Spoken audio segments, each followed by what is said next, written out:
ఐరోపా దారుణంగా వ్యవహరించింది. ఎక్కడ చూసినా యూదులను ఊచకోత కోసింది. ఇది ఓ యూదు జర్నలిస్ట్ ను కొత్త లక్ష్యం దిశగా నడిపించేలా చేసింది. యూదులకు ఒక దేశం కావాలని ఆ జర్నలిస్ట్ భావించాడు. పురాతన ఇజ్రాయెల్ ప్రాంతానికే వెళ్లాలని నిర్ణయించాడు. అందుకోసం పుట్టుకొచ్చిందే జియోనిజం. ప్రస్తుత ఇజ్రాయెల్ ప్రాంతంలో తాము నివసించాలని 1890లో అప్పటి జియోనిస్టులు నిర్ణయం తీసుకున్నారు. అందుకు పాలస్తీనాలో భూమిని కొనుగోలు చేశారు. క్రమంగా వారు అక్కడి భూములను ఆ ప్రాంతాల్లోకి వచ్చి స్థిరపడ్డారు. మొదటి ప్రపంచ యుద్ధం వారికి మరింత బలాన్నిచ్చింది. యుద్ధంలో బ్రిటన్ గెలవటం, ఒట్టోమన్లు ఓడిపోవడంతో పాలస్తీనాలో యూదులకు పట్టు పెరిగింది. రెండవ ప్రపంచ యుద్ధం తర్వాత ఇజ్రాయెల్ స్వతంత్ర రాజ్యంగా ఏర్పాటైంది. అయితే అసలు జియోనిజం స్థాపించిన వ్యక్తి మాత్రం ఇజ్రాయెల్ ఏర్పాటును చూడలేకపోయాడు. ఇజ్రాయెల్ ఏర్పాటులో ఎన్నో చారిత్రక ఘటనలు, ట్విస్టులు ఉన్నాయి. అవేంటో ఈ స్టోరీలో చూద్దాం. ఇజ్రాయెల్ పాలస్తీనా మధ్య వైరం ఏమిటి? యూదులు ఎక్కడి నుంచి వచ్చారు? ఇజ్రాయెల్ రాజ్య స్థాపన ఎలా జరిగింది? అది 1981వ సంవత్సరం. ఒక ఆస్ట్రియన్ జర్నలిస్ట్ ప్యారిస్ కు చేరుకున్నాడు. అతడు వియన్నాలోని ఓ వార్తాపత్రికలో పనిచేశాడు. అతడి కొత్త అసైన్మెంట్ ప్యారిస్. అతడి పేరు థియోడర్ హెర్జెల్. అప్పట్లో ఫ్రాన్స్ ను విప్లవ భూమిగా పిలిచేవారు. అందుకే అక్కడ స్వేచ్ఛ, సమానత్వం లభిస్తాయని హెర్జెల్ ఆశించాడు. కానీ అతడు ఫ్రాన్స్ కు చేరిన తర్వాత తీవ్ర ఆందోళనకు గురయ్యాడు. ఎందుకంటే ఫ్రాన్స్ లో ప్రతి చోట యూదులపై వ్యతిరేకత వ్యక్తమవుతోంది. దానికి హెర్జెల్ ఎందుకు భయపడ్డాడు అంటే తను కూడా ఓ యూదుడే. నిజానికి స్వదేశం ఆస్ట్రియాలోనూ యూదులు వ్యతిరేకతను ఎదుర్కొంటున్నారు. కానీ విప్లవానంతరం ఫ్రాన్స్ లో యూదుల పరిస్థితి బాగుంటుందని ఆశించాడు. అనంతరం ఫ్రాన్స్ ను సైనిక కుంభకోణం కుదిపేసింది. ఒక ఫ్రెంచ్ కెప్టెన్ జర్మనీకి సైనిక రహస్యాలు విక్రయించినట్టు ఆరోపణలు ఎదుర్కొన్నాడు. అతడు కూడా ఓ యూదుడే. కానీ ఈ వ్యవహారంలో అతడి ప్రమేయం లేదని తేలింది. కానీ అప్పటికే జరగాల్సిన నష్టం జరిగిపోయింది. యూదులపై వివక్ష, దూషణలు అధికమయ్యాయి. యూదులను లక్ష్యంగా చేసుకుని దాడులు జరిగాయి. ఈ వ్యవహారమే హెర్జెల్ జీవిత లక్ష్యాన్ని నిర్ణయించేలా చేసింది. ఫ్రాన్స్ లో వ్యవహారాలు, యూదుల కోసం ప్రత్యేక దేశాన్ని కనుగొనేలా హెర్జెల్ ప్రయత్నాలను చేశాడు. ఆ దేశం ఎక్కడుంది అన్న ప్రశ్న హెర్జెల్ ను యూదుల పురాతన మాతృభూమికి వెళ్లేలా చేసింది. యూదుల రాజ్యాధికారం కోసం ఒక కొత్త ఉద్యమాన్ని హెర్జెల్ ప్రారంభించాడు. ఆ ఉద్యమాన్ని జియోనిజం అని పిలుస్తారు. రాజకీయ జియోనిజం వ్యవస్థాపకుడిగా హెర్జెల్ పేరుగాంచాడు. కానీ అతడు ఇజ్రాయెల్ ఏర్పడక ముందే చనిపోయాడు. హెర్జెల్ చనిపోయాడు, కానీ ఆయన కల మాత్రం కొనసాగింది. అయితే అసలు యూదుల మాతృభూమిని ఎందుకు వదిలేశారు అన్న ప్రశ్నకు సమాధానం చాలా మందికి తెలియదు. అయితే దీనికంటే ముందు యూదులెవరో తెలుసుకోవాల్సి ఉంటుంది. యూదులు అంటే జుడాయిజం అనే మతానికి చెందిన వారిగా మనకు తెలుసు. కానీ యూదులు మాత్రం ఆ విషయాన్ని ఎప్పుడూ చెప్పుకోరు. పురాతన కాలంలో వారిని ఇజ్రాయేలీయులుగా పిలిచేవారు. ఈ మతానికి చెందిన వారు క్రీస్తు పూర్వం 1000 ఏళ్ల క్రితమే జీవనం సాగించారు. ఎక్కడ అంటే పశ్చిమాసియాలోనే. ప్రస్తుతం ఇజ్రాయెల్ గా పిలువబడే ఈ ప్రాంతంలోనే అబ్రహాం, ఇజాక్, యాకోబును యూదుల పూర్వీకులుగా పిలుస్తారు. దేవుడు అబ్రహాముకు వాగ్దానం చేశాడని ఇజ్రాయేలీయులు నమ్మారు. అందుకే ఇజ్రాయెల్ లో వాగ్దాన భూమిగా పిలుస్తారు. వాగ్దాన భూమిలోనే ఇజ్రాయేలీయులు నివసించారు. ప్రాచీన ఇజ్రాయెల్ ని స్వర్ణయుగంగా చరిత్రకారులు పిలుస్తారు. యూదులను ప్రధానంగా దావీదు, సొలొమోను ప్రభువులు పాలించారు. దావీదు ఆధ్వర్యంలోనే జెరూసలేమును స్థాపించారు. అనంతరం సొలొమోను ఆధ్వర్యంలో తొలి మందిరాన్ని నిర్మించారు. అయితే ఇజ్రాయిల్ నుంచి యూదులు ఎందుకు వెళ్లిపోయారు అంటే ఈ ప్రాంతం భారీగా దండయాత్రలను ఎదుర్కొంది. ఆస్పీరియన్లు, బాబిలోనియన్లు, పర్షియన్లు, రోమన్లు, ఒట్టోమన్లు దండెత్తారు. ఒకరి తర్వాత ఒకరు దండెత్తడంతో యూదులు ఆ ప్రాంతం నుంచి పారిపోయారు. రోమన్ కాలంలోనే అత్యధికంగా వలస వెళ్లారు. అందుకు కారణం రోమ్పై యూదులు పెద్ద ఎత్తున తిరుగుబాటు చేశారు. రోమన్లు అత్యంత క్రూరంగా అణిచివేశారు. జెరూసలేంలోని జనాభాను రోమన్లు ఊచకోత కోశారు. కింగ్ సొలొమోన్ నిర్మించిన మందిరాన్ని ధ్వంసం చేశారు. దీంతో ప్రాణాలతో బయటపడిన వారు అక్కడి నుంచి పారిపోయారు. 19, 20వ శతాబ్దాల్లో యూదులు మాతృభూమి నుంచి పారిపోయారు. పశ్చిమాసియాలో కేవలం కొన్ని వేల మంది మిగిలారు.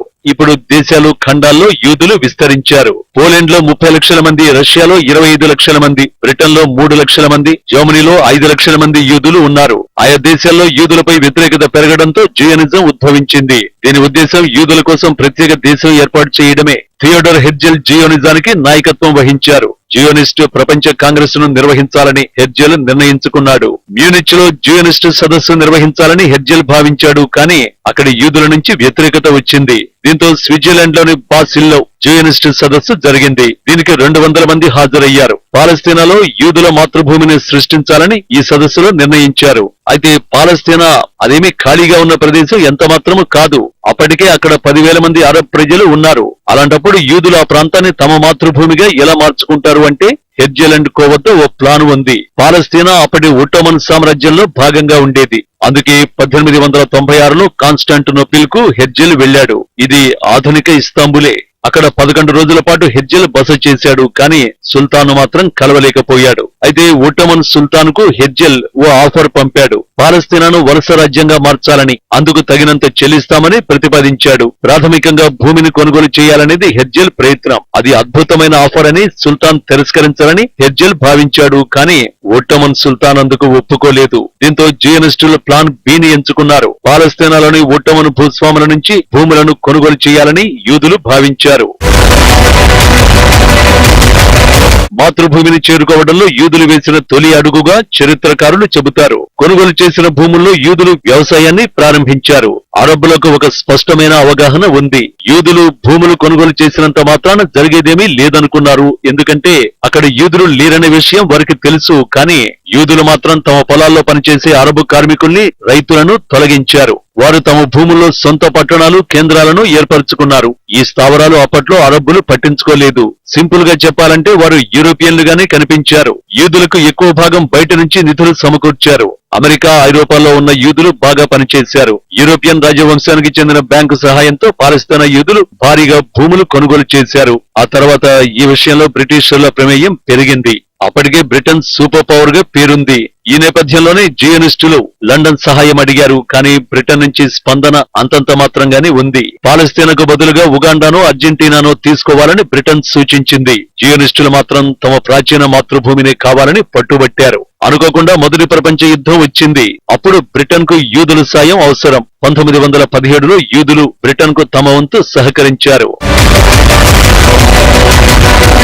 పాలస్తీనాలో యూదులకు మాతృభూమి దక్కుతుందని, దానికి బ్రిటన్ కట్టుబడి ఉంటుందని అప్పటి బ్రిటన్ విదేశాంగ కార్యదర్శి ఆర్థర్ జేమ్స్ లేఖ రాశారు. మొదటి ప్రపంచ యుద్ధంలో ఒట్టోమన్లు ఓడిపోయారు. పాలస్తీనా నియంత్రణ బ్రిటన్ కు అప్పగించబడింది.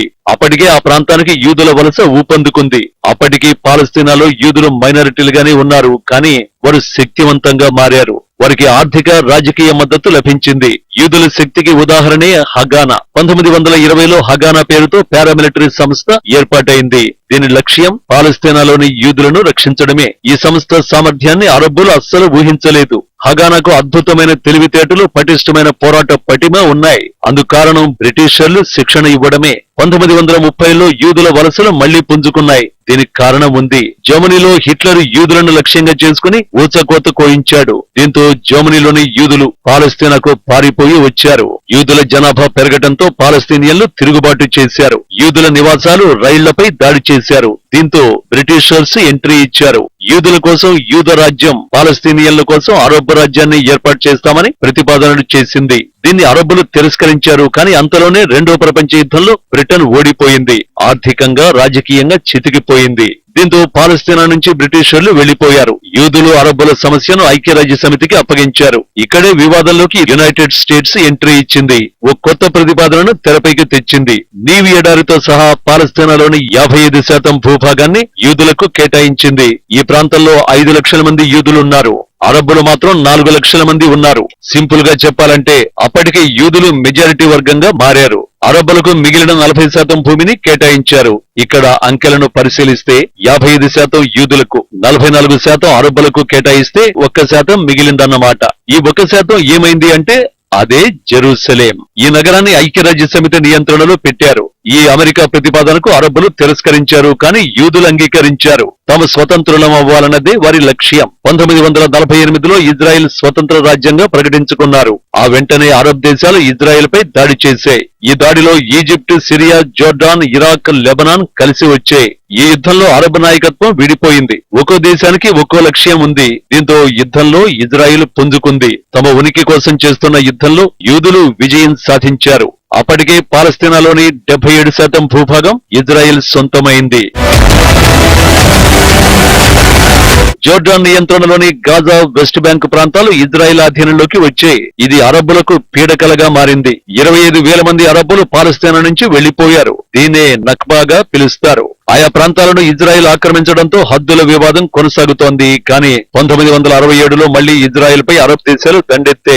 ఈ యుద్ధంలో ఈజిప్ట్ ప్రధాన పాత్ర పోషించింది. 6 రోజుల పాటు జరిగిన యుద్ధంలో వెస్ట్ బ్యాంక్, గాజాను పూర్తిగా ఇజ్రాయెల్ కంట్రోల్లోకి తెచ్చుకుంది. అంతేకాదు ఈజిప్ట్ కు చెందిన సినాయి ద్వీపకల్పం, గోలన్ మైట్స్ ను ఇజ్రాయెల్ స్వాధీనం చేసుకుంది. ఆ తర్వాత శాంతి ఒప్పందంలో వాటిని ఈజిప్ట్ కు ఇజ్రాయెల్ వెనక్కి తిరిగి ఇచ్చేసింది. దీంతో ఇజ్రాయెల్ ను దేశంగా ఈజిప్ట్ గుర్తించింది. ఇజ్రాయెల్ ను దేశంగా గుర్తించిన తొలి ముస్లిం దేశం ఈజిప్టే. కానీ పాలస్తీనా వివాదం మాత్రం అలాగే మిగిలిపోయింది. ఇజ్రాయెల్ ఇప్పటికీ వెస్ట్ బ్యాంక్ ను నియంత్రిస్తోంది. జెరూసలేం, వెస్ట్ బ్యాంక్ ను పూర్తిగా ఇచ్చేయాలని పాలస్తీనా డిమాండ్ చేసింది. కానీ అందుకు ఇజ్రాయెల్ అంగీకరించలేదు. ఇజ్రాయెల్ ఆక్రమించుకోగా మిగిలిన ప్రాంతం గాజాను కలిపి పాలస్తీనాగా గుర్తిస్తున్నారు. కానీ ఆ తర్వాత గాజా కేవలం హమాస్ నియంత్రణలోకి వెళ్లిపోయింది. ప్రపంచంలో ఎక్కడ యూదుడున్నా ఇజ్రాయెల్ పౌరుడేనని యూదుల రిటర్న్ చట్టం చెబుతోంది. ఈ ప్రాంతీయ వివాదానికి కారణం ఐరోపానే పశ్చిమాసియాను రావణ కష్టంలా మార్చింది. యూదుల పట్ల వివక్ష చూపింది. ఓట్టోమన్లో పాలస్తీనియన్లు యూదులను ఎన్నడూ వ్యతిరేకించలేదు. ఐరోపా వారిని వెళ్లగొట్టింది. పాలస్తీనాలో ఉండమని ఉచిత సలహాలు ఇచ్చింది. ఈ సమస్య పరిష్కారం లేనిదిగా మారింది. నిజానికి దీనికి ఆయుధాలతో కాకుండా రాజకీయ చర్చలతో పరిష్కారం తేవచ్చు. కానీ ఆ దిశగా ఇరు వర్గాలు అంగీకరించడం లేదు. ఇజ్రాయెల్, పాలస్తీనా మధ్య స్నేహవారధిని నిర్మించడం ప్రపంచానికే ఓ సవాలుగా మారింది.